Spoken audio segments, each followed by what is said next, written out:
মন্ত্রীর যত ইলেকশন আসছে পায়ের তলা থেকে মাটি সরে যাচ্ছে, যত স্ক্যাম সামনে আসছে, নেতারা জেলে যাচ্ছে, উনি খুব টেনশনে আছেন। কি বলতে কি বলছেন কাকে ঠিক নাই। তো সেই জন্য এই ধরনের কথা বললে বিরোধী পক্ষ তো তার প্রতিবাদ করবেই। তাদেরকে তুলে ফেলা হবে, মারা হবে, তাদের সঙ্গে অসভ্যতা করা হবে। এই তো গণতন্ত্র হতে পারে না। সাসপেন্ড করে দাও, বার করে দাও, কতদিন আপনি বার করবেন? বিধানসভাটা আছে কি জন্য? সেখানে বিরোধীরা আওয়াজ তুলবে বলে। সেটা উনি সহ্য করতে রাজি নন। বছর ঘুরলেই বিধানসভা নির্বাচন, সেই নির্বাচনকেই পাখির চোখ। একাধিক জেলা নেতৃত্বের সঙ্গে বৈঠকে অভিষেক। ঠিক আছে, ইলেকশন আসছে, করবেন। সংগঠন আছে নাকি গুন্ডামস্তান আর পুলিশ দিয়ে ইলেকশন করতে হবে, এটা বুঝে নিচ্ছেন। মাঝখান থেকে এসআইআর আসছে, এসব সমস্যা নিয়ে মাথায় চিন্তা আছেই, তার জন্য হয়তো মিটিং সিটিং হচ্ছে। মোদী চোর, বিজেপি চোর, মমতা বন্দ্যোপাধ্যায়। না, কে চোর সে তো বাড়ির দিকে তাকালে বুঝতে পারবেন।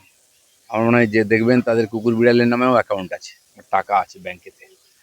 যার সব পরিবারের সবাই, একটা পরিবারের সবাই ভ্রষ্টাচারী, সবার নামে কোনো না কোনো কমপ্লেন, সেই নিয়ে নিজেদের মধ্যে মারপিট। সবাই রাজনীতিতে এসেছে ইনকাম করার জন্য। তো পুরো পরিবার যেখানে ভ্রষ্ট, তারা অন্যের দিকে কি করে আঙুল তোলে? স্লোগান দিলে কি লোক মেনে নেবে নাকি? সমস্ত রাজ্যের মুখ্য নির্বাচনী আধিকারিকদের ডেকে পাঠালো জাতীয় নির্বাচন কমিশন। যেভাবে বিহারেতে এসআইআর হয়েছে সফলভাবে, পশ্চিমবাংলায়ও করার চেষ্টা করছে নির্বাচন কমিশন। আর প্রশাসনিক যারা আছেন কর্মচারী, তাদের দিয়েই তো করতে হবে। আমার মনে হয় তারই প্রস্তুতি চলছে এবং এটা অবশ্যই হওয়া উচিত। আর এই সরকার যদি সহযোগিতা না করে, রাষ্ট্রপতি শাসন জারি করে এখানে এসআইআর করা উচিত। দাদা, আজ বেঙ্গল ফাইল রিলিজ হচ্ছে, কিন্তু ওয়েস্ট বেঙ্গল গভর্নমেন্ট পারমিশন দিল না রাজ্যে রিলিজ করার। বাংলায় কি হচ্ছে বাংলার লোক জানতে পারবে না, বাইরের লোক জানবে। কিন্তু জেনে রাখুন, আজকার দিনে কোনো জিনিস কেউ আটকে রাখতে পারবে না, চেপে রাখতে পারবে না। লোক বাড়িতে বসে দেখে নেবে, হলে যাবে না। হলের যারা মালিক তারা হয়তো লাভবান হতেন এই সিনেমা দেখিয়ে, কারণ খুব ক্রেজ আছে, মানুষ যেতে চাইছে। অনেক দিন পরে একটা সিনেমা নিয়ে চর্চা হচ্ছে। তো মানুষকে তো দেখতে আর আটকানো যাবে না, লোক দেখবেই। তো যত বাধা দেবেন তত বেশি প্রচার হবে।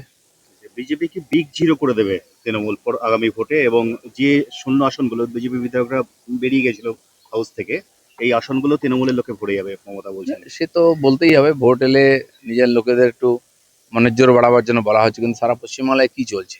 সব জায়গায় সরকারের বিরুদ্ধে আন্দোলন, কর্মচারী থেকে আরম্ভ করে, টিচার থেকে আরম্ভ করে, সাধারণ মানুষ যেভাবে নেমেছিল আরজিকরকে কেন্দ্র করে লক্ষ লক্ষ সংখ্যায়, ঐতিহাসিক কালে এরকম আন্দোলন দেখা যায়নি কোথাও দেশেতে। তো সেটার ঢেউ তো লাগবেই ইলেকশনে, বুঝতে পারবেন উনিও কে কোথায় আছে। এবার মমতার মুখে মুসলিম লীগ তত্ত্ব, তিনি বলছেন যে আগামী দিনে আপনাদের মুসলিম লীগ করতে হবে। এতদিন বিজেপি এই ধরনের কথা বলে এসেছে, মমতার মুখে শোনা গেল এবার। সে তো উনি ইনডাইরেক্টলি মুসলিম লীগই করছেন, মুসলিম লীগের দরকার নেই আর। তো মানুষ সেটার বিচার করবে।